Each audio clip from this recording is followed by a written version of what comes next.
जमीन के अंदर नीम में भरी छोटी सी पथरिया, छोटा सा पत्थर, शिखर को देखने वाला, कलश को देखने वाला, ध्वजा को देखने वाला उसे नहीं देखता।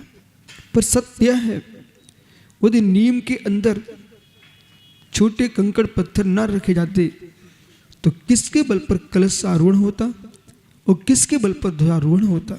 ऐसे जिनाले पर कलश चढ़ाने के लिए, ध्वजा चढ़ाने के लिए जमीन की नींव भरने के पत्थर का भी महत्व होता है। ऐसे सिद्धों के 8 गुणों की प्राप्ति के लिए श्रावक के 8 मूल गुणों का भी महत्व होता है। कोई श्रावक ये ना सोचे कि हमने मध्य मास मधु का त्याग कर दिया, 5 उदंबर फलों का त्याग करने से क्या होता है। ये छोटी सी बात है, ये छोटी सी बात नहीं है। आपने मोक्ष महल के लिए नीम का पत्थर बना लिया है। मध्य मास मधु का जिसने त्याग कर दिया, अष्टमूल गुणों को जिसने प्राप्त किया है, ये परमात्मा को प्रकट करने का जो विषय था वो यहाँ से प्रारंभ होता है। जैनत्व का परिचय अष्टमूल गुण, उच्च कुल का परिचय अष्टमूल गुण और मित्र सम्यक दर्शन की मूल जड़ है अष्टमूल गुण। जब तक अष्टमूल गुण नहीं होंगे, अमृतचंद स्वामी ने तो यूं कहा शास्त्री जी, वह धर्म देशना सुनने का अधिकारी नहीं है। जिस जीव को अष्टमूल गुणों का पालन नहीं है वो जिनवर देव की देशना सुनने का अधिकारी नहीं है।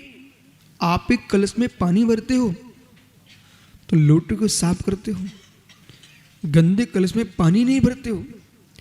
ऐसे जिस मुख में, जिस हृदय में मध्य मास मधु का सेवन हो रहा हो, वहाँ जिनवाणी कैसे भर सकते हैं। इसलिए पहले इसका त्याग होना चाहिए, फिर जिनवाणी सुनने के तुम पात्र बनोगे।